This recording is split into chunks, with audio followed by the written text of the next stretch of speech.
Advocate Rafiq Sikdar, আপনার একটু আগের বক্তব্যে আপনি বলছিলেন যে রাষ্ট্র, সরকার এবং দল এগুলো আসলে আলাদা আলাদা চলা উচিত এবং সেটাই আসলে রাষ্ট্রকে চলতে সাহায্য করে, সরকারকেও করে।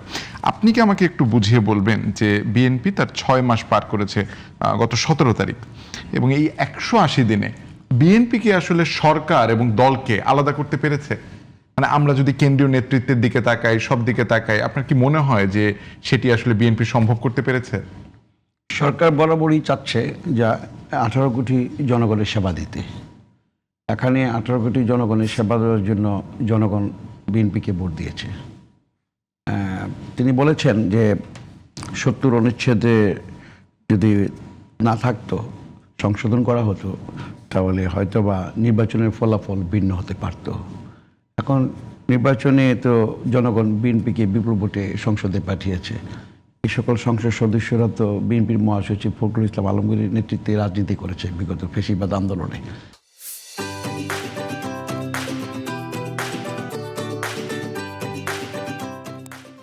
এবং ফ্যাসিবাদ আন্দোলনে সবচেয়ে বেশি লড়াই করার মানুষ হচ্ছেন বেগম খালেদা জিয়ার পরে ফখরুল ইসলাম আলমগীর। তারেক রহমান তো নিশ্চয়ই লন্ডন থেকে দায়িত্ব পালন করেছেন। সেই ফখরুল ইসলাম আলমগীরের নামে মামলা, হামলা, জেল, জুলুম সব কিছু পেরিয়ে তিনি এই জায়গায় আসছেন।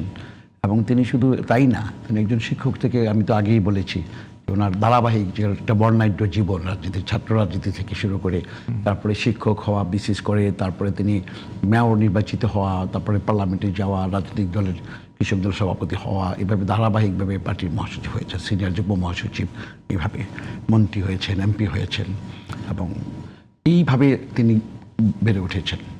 সেই মানুষটা পার্লামেন্টে নির্বাচন করলেন, সংসদ সদস্য অধিকাংশ বিএনপির।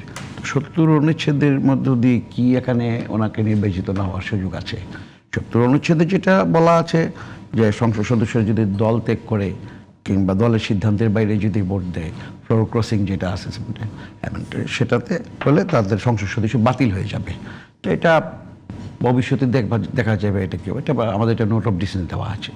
না, আজকে স্বরাষ্ট্রমন্ত্রী বলেছেন যে আগামীতে 70 অনুচ্ছেদ থাকছে না, মানে প্রেসিডেন্ট নির্বাচনের ক্ষেত্রে এরা তারা কার্যকারী থাকবে না, আমরা সেটাই প্রত্যাশা করি, সেটা প্রত্যাশা করি। সেখানে এটা সমস্যা না। কিন্তু আমার বক্তব্যটা হলো যে এখানে যিনি হেরেছেন অলি আহমেদ সাহেব, ওনারও একটা বর্ণাঢ্য একটা রাজনীতির ইতিহাস আছে, তিনি দেশপ্রেমিক। আমরা সেই ব্যাপারে অস্বীকার, এবং সেটাই গর্বের ব্যাপার যে যিনি জিতেছেন এবং যিনি হেরেছেন, যে দুজনের মধ্যে ভোট নির্বাচন প্রতিযোগিতা হয়েছে, দুজনেই কিন্তু দেশের সজ্জন ব্যক্তি, এবং সেটাই হচ্ছে আমাদের দেশের জন্য কল্যাণকর। বিগত এত বছরও তো আমরা দেখি নাই প্রেসিডেন্ট নির্বাচন এরকমভাবে হয়েছে। আর আপনার সরকার 6 মাসে আপনি দেখলেন যে যে কমিটমেন্টগুলো ছিল নির্বাচন ইশতেহারে, এবং বিএনপির যে কমিটি ছিল 31 দফা, সেগুলো বাস্তবায়ন করার জন্য প্রতিদিন কিন্তু কাজ করছেন। এটা আমার নতুন করে বলবার কিছু নেই। আবার যেখানে যেখানে প্রবলেমগুলো হচ্ছে অ্যাড্রেস করে সেগুলো মোকাবেলা করছে সরকার। দলের রাজনীতি করছে, দলের গতিতে চলছে, দল কিন্তু সরকার সাথে। তবে এটা তো ঠিক যে বিএনপি একটা বড় রাজনৈতিক দল, দীর্ঘ 17 বছর ক্ষমতার বাইরে ছিল, সরকারই ছিল না, নিপীড়িত, নির্যাতিত হয়েছে। এখন ধরেন এই যে দল তো বলবেই যে আমাদের বিএনপি সরকারে আছে, এটা তো বলতে কোনো অসুবিধা নাই, তো এটা বলা কোনো অসুবিধা না। কিন্তু আজকে যিনি রাষ্ট্রপতি হয়েছেন, আমি বিশ্বাস করি যে তিনিও অতীতের রাষ্ট্রপতিদের মতো তিনি সেই রাষ্ট্রপতি হবেন না, এবং তিনি হতে পারেন না, এবং এটা কেউ বিশ্বাসও করে না। তিনি একজন মানবিক মূল্যবোধের মানুষ, কবি, সাহিত্যিক, সাংস্কৃতিক, শিক্ষক, রাজনীতিবিদ, সকল অঙ্গনে ওনার একটা বিচরণ আছে। সেরকম একজন মানুষ আজকে রাষ্ট্রপতি হয়েছেন। আমি বলবো বাংলাদেশের মানুষ ধন্য হয়েছে। রাজনৈতিক অঙ্গনে আমি বলবো একটা শৃঙ্খলা ফিরে আসবে, এবং এখান থেকে আমাদের অনুসরণ করবার আছে যে একটা মানুষ রাজনীতি করতে করতে করতে করতে একেবারেই রাষ্ট্রের শীর্ষ পর্যায়ে যাওয়া যায় তৃণমূল থেকে, যদি তার সেই সাধনা থাকে, তার যদি চেষ্টা থাকে, তার পরিকল্পনা থাকে, এবং একটা ধারাবাহিকতা থাকে।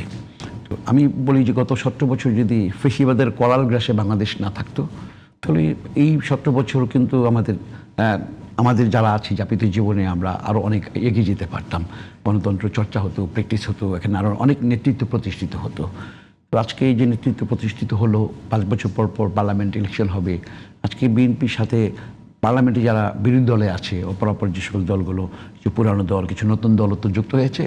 তারা যদি ইতিবাচক রাজনীতি করে, রাজনীতি কালচার ঠিকমতো রাখে, মানুষকে সহনশীল রাজনীতি যেটা বলে সেভাবে যদি কাজ করে, ভালো কাজ করার জন্য সরকারকে প্রশংসা করা, মন্দ কাজের জন্য সমালোচনা করবার অধিকারও আছে, সরকারের শুনবারও অধিকার আছে, বিএনপি সেটা নিশ্চিত করেছে। একই সাথে কোন কোন কাজগুলো করলে সরকার মানে আরও বেশি মানুষের সেবা দিতে পারবে, বিরোধী দলের সেখানেও ভূমিকা আছে। সেরকম যার যার জায়গা থেকে যদি সঠিক ভূমিকাগুলো পালন করে, তাহলে আমি বলব যে প্রত্যেকটা রাজনৈতিক দলই মানুষের কাছে আরও বেশি গ্রহণযোগ্য হবে। আপনি দেখেন যে বিএনপি কিন্তু এমনিতে কিন্তু মানুষের কাছে গ্রহণীয় হয় নাই। বেগম খালেদা জিয়া, জিয়া রহমানের আদর্শ সংগঠন বিএনপি, এবং সেই সংগঠনকে বেগম খালেদা জিয়া গ্রামে গ্রামে হেঁটে সংগঠনকে তৈরি করেছেন মানুষের কাছে গিয়ে, এবং বিএনপি যতবারই সরকারে আসছে সুশাসন প্রতিষ্ঠা করতে চেয়েছে এবং চেষ্টা করেছে, এবং গণতন্ত্র যখন মুক্ত হয় না, গণতন্ত্র যখন পদদলিত হয়েছে, বেগম খালেদা জিয়ার নেতৃত্বে আমরা গণতন্ত্র পুনরুদ্ধারের জন্য লড়াই করেছি, আপোষ করি নাই, এবং এইভাবেই কিন্তু বিএনপির শক্তিশালী দলে আমার মনে হয় পরিষ্কার, এবং ভবিষ্যতে আসলে রাষ্ট্র, সরকার এবং দল তিনটাই আলাদা করার একটা প্রক্রিয়া সবগুলো রাজনৈতিক দল নেবে, এবং সেটাই গণতন্ত্রের জন্য ভালো।